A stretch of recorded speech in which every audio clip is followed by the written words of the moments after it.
Hello everyone, welcome back to another episode of our entitled parents. In today's episode, I work in an antique store. Don't let your child climb in the vase. Seriously, if they break it you have to buy it. I'm taking my mom to court. My dad redistributed my Monopoly money to my siblings. Before we get started, make sure to subscribe so you will never miss a video. So let's get started. I work in an antique store. Don't let your child climb in the vase. Seriously, if they break it you have to buy it. I am very tired, so if anything doesn't make sense, I'm sorry. Lies, I am not sorry, but I am very tired. A child, maybe 7, got stuck in a very large, very expensive vase today.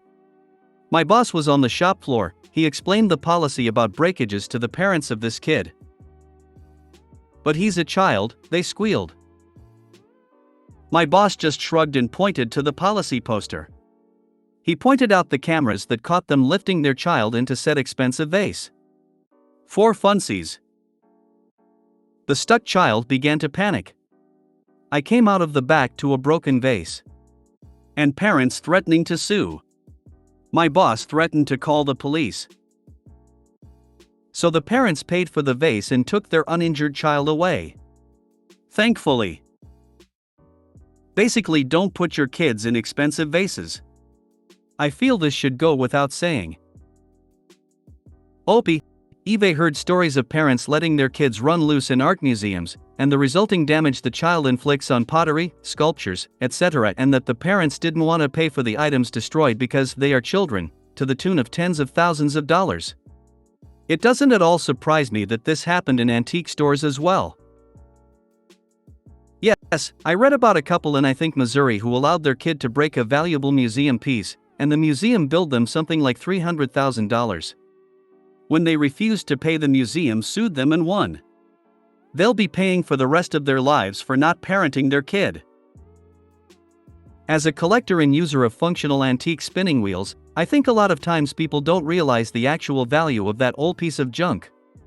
I've witnessed various Karens standing there with a dull look on their made-up faces as little Chatty stomps on the treadle of an antique wheel as hard as he can to see how fast he can make the spinny bits go because, well, he's a kid.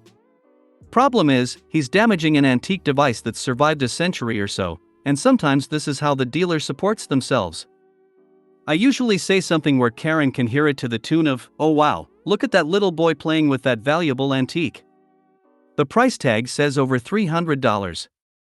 Bet his mom will be pissed if he breaks it." I mean, $300, wow, that's a lot of money. Breaking out of her maternal stupor upon hearing this, Karen abruptly grabs little Chatty by the arm and drags him screaming in purple out of the shop because she ruined his fun. He's probably the same kid who gets trapped in big vases, as well. I hope you loaded the broken pieces into their car so they can at least reassemble it at home. After all, it's theirs now. My thought as well. Hey! Don't you want your antique vase? As they storm out. I'm taking my mom to court. My mother has finally pushed me too far. I, 34F, cut contact with her back in 2021. She's always favored my son and he became her golden child, so she started trying to use the school to see him without mine or his father's permission after I cut her out of our lives. We quickly put a stop to it by speaking with the school, and my son's father sent her a lengthy text telling her to never manipulate the school system to get to our son again or we'd be taking legal action, and he let her know that we'd spoken to the school about this and they were very aware of our feelings. She was mostly quiet for a while after that, but I caught her following me once and I evaded her. She even traveled to another state where my son's father family vacations almost every year during Christmas. Luckily my son happened to not be there that year. Well, recently, she started secretly volunteering at my son's 10M elementary school. She lives over an hour away, and didn't tell the school she had any familial connections there since she knows we had spoken to the school about her antics a while back. We assume she lied about her address to get approved since she lives so far away. Anyway, she somehow snuck out of the classroom she was volunteering in and asked another child to get my son out of the cafeteria and spent 15 minutes crying to him, telling him how unfair I'd been and that she's never done anything wrong. That she has years of presents for him and he needs to come over to her house so he can have them. Worst of all, she told him not to tell anyone that she spoke with him or that he saw her. I felt like my mom was slowly calculating a way to eventually take him from the school. My son's father and I aren't together, but we immediately banded together and spoke to the school vice principal the next day and decided to file an injunction. The temporary injunction was approved within an hour of filing. I was immediately in tears, I was so relieved. Our hearing is coming up, and the closer it gets, the more I find myself questioning what I'm doing. I know I'm doing the right thing, but this situation just sucks. No one should have to protect themselves or their children from their own parent/grandparent. It's such an awful feeling. I wish she would have just respected our boundaries, but she's clearly incapable of that. I tried so hard to make her understand my boundaries before I cut contact with her. Her entitlement to my son was disgusting. She demanded seeing him, talking to him, and got very nasty and angry with me if I didn't oblige or if I had other plans and couldn't fit her in. She would constantly slip and call him her son. I guess I'm triggered and back in childhood me, feeling helpless and scared. I feel bad that I've had to go this far.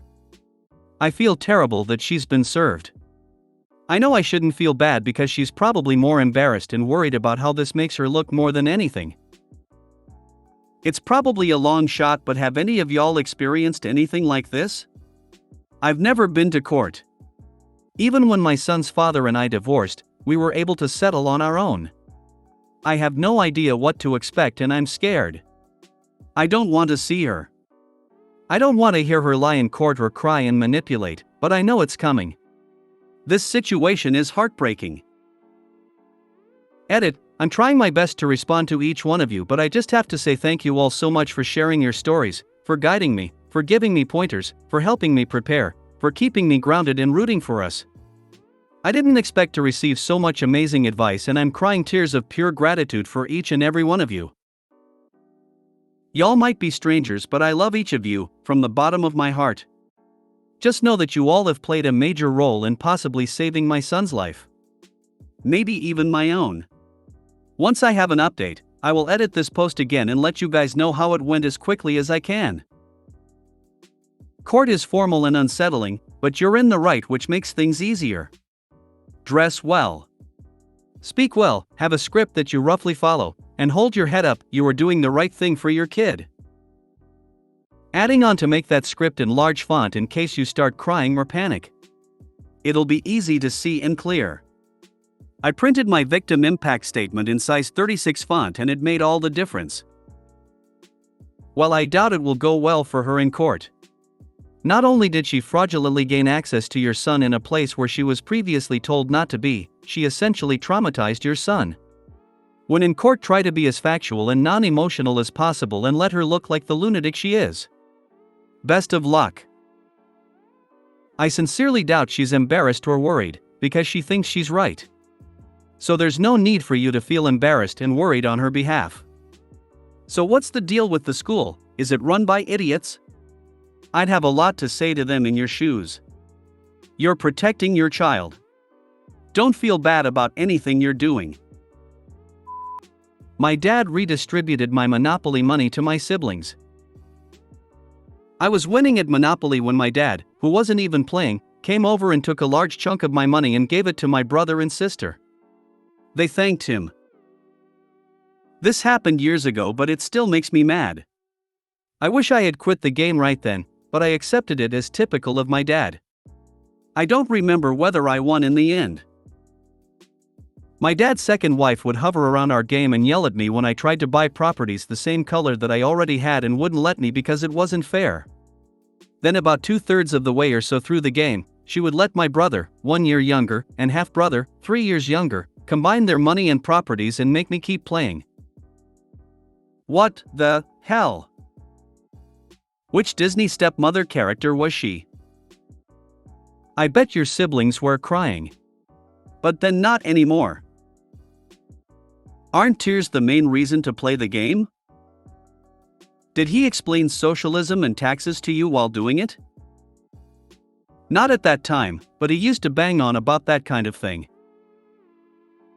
Sometimes certain events stick out in our mind because they might be the time when the light bulb of realization goes off in our heads.